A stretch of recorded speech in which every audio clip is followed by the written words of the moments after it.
अस्सलाम वालेकुम फ्रेंड्स। आज मैं आप लोगों के लिए नान खटाई की रेसिपी लेकर आई हूँ। बहुत सिंपल रेसिपी है और परफेक्ट नान खटाई इससे बनके तैयार होती है। आप इसे ओवन में और बगैर ओवन के दोनों तरीके से बेहतरीन बना सकते हैं। तो सबसे पहले इसके इंग्रेडिएंट्स नोट कर लेते हैं। इसके लिए मैंने 125 ग्राम मैदा लिया है और 175 ग्राम बेसन लिया है।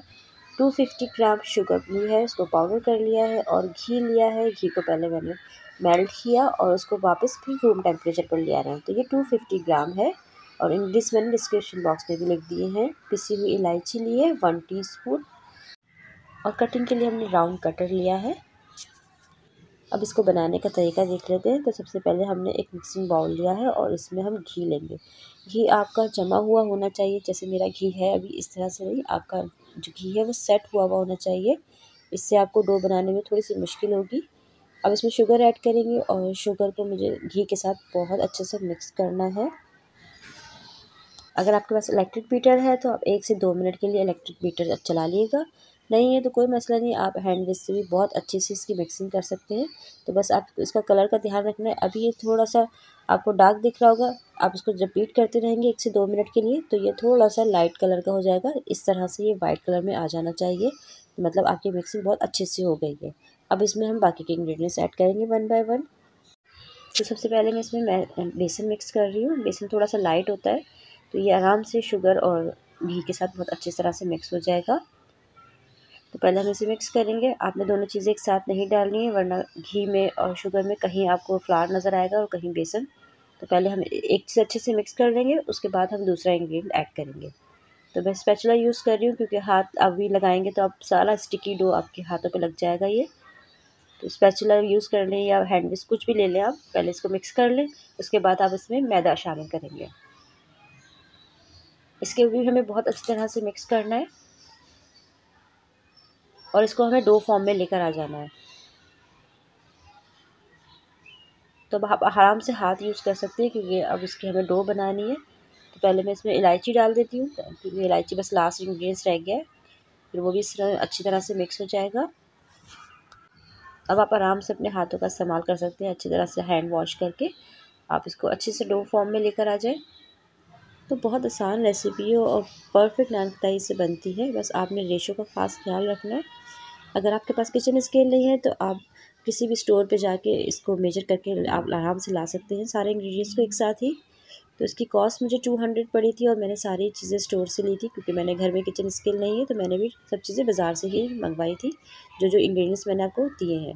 अच्छा, अब मैंने इसे बेला है तो बेलने से इसके ऊपर क्रैक आ रहे थे, तो इसकी सेफ्टी के लिए हम क्या करेंगे कि इसके ऊपर हल्की सी प्लास्टिक शीट रख देंगे।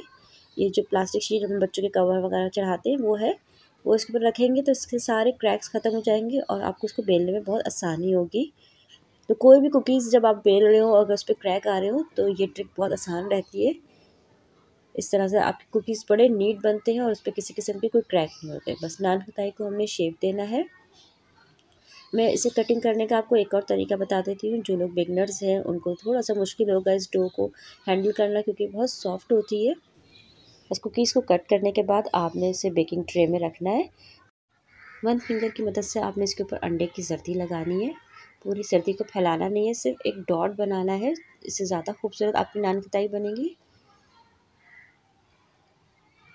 अब मैं आपको एक तरीका और बताती हूँ नान खटाई बनाने का। अगर आपसे बेला नहीं जा रहा है, शेप नहीं दिया जा रहा है, तो आपने थोड़ा सा डो हाथ में लेना है, एक कुकी के साइज़ का, एक नान खटाई के साइज़ का डो आपने हाथ में लेना है। इसको रोल करना है, इसे फ्लैट करके कटर से ही आपने हाथ पर काट लेना है, ठीक है। और फिर आराम से इसके साइड से निकाल के और एक नाइफ़ लेना है और उसकी मदद से आपने इसे उठा लेना है। नाइफ़ की उल्टी साइड लेगा ताकि आपके हाथ पे कट वगैरह ना लगे और हमारा बहुत ही प्यारा सा नान खटाई का शेप आ जाएगा। और उसके ऊपर आप जर्दी लगा लें। आप चाहें तो जर्दी के अंदर थोड़ा सा येलो कलर भी ऐड कर सकते हैं, वो और भी ज़्यादा खूबसूरत लगेगा। बस अब नान खटाई को बेक करना है और बेक करने के लिए मैंने पतीली का इस्तेमाल करा है और एक जगह मैं कढ़ाई पे कर रही हूँ। और इसकी बेकिंग टाइमिंग 20 से 25 मिनट है और डिपेंड करता है कि आपने किस साइज़ का पतीला लिया है और या आप कितनी क्वांटिटी में आप नान खटाई को बेक कर रहे हैं। यानी बहुत ज़्यादा नान खटाई है तो थोड़ा सा टाइम ज़्यादा लग जाएगा। तो आप इसे खोल के चेक कर सकते हैं, कोई ऐसा मसला नहीं है। दूसरी भी रख दी है मैंने, एक कढ़ाई में रख दी और एक पतीली में। दोनों को ही ज़्यादा टाइम नहीं लगा था, 25 मिनट में आराम से ये बेक हो गई थी। और माशाल्लाह से देखें हमारी कितनी ज़बरदस्त नान खताइयाँ बनी हैं। तो आप भी इसी रेसिपी से नान खताई ज़रूर बनाइएगा, बहुत ज़बरदस्त नान खताई बनती है। और मुझे 20 ईयर्स हो गए, मैं इसी रेसिपी से हमेशा नान खताई बनाती हूँ अपनी फैमिली के लिए, अपने बच्चों के लिए। तो आप भी ज़रूर इसे ट्राई करिएगा। और कढ़ाई वाली भी हमारी हो गई हैं। और बस इन सबको मैं निकाल लूँगी और मैं आपको चेक करवा देती हूँ कि माशाल्लाह से कितनी ज़बरदस्त लग रही है। बिल्कुल बाज़ार जैसी नान खताई हमारी घर में बनी है। कितना अच्छा इसका नीचे से कलर आया है। और अभी ये बहुत खस्ता है, इसलिए मैं तोड़ नहीं रही हूँ, क्योंकि ये बिल्कुल बिखर के हाथ में आ जाएगी। और मैंने सारी चीज़ें आपको अपने पर्सनल एक्सपीरियंस से शेयर की हैं।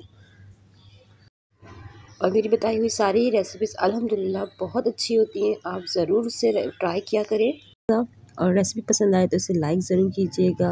अपनी दुआओं में ज़रूर याद रखा करें। अल्लाह हाफ़िज़।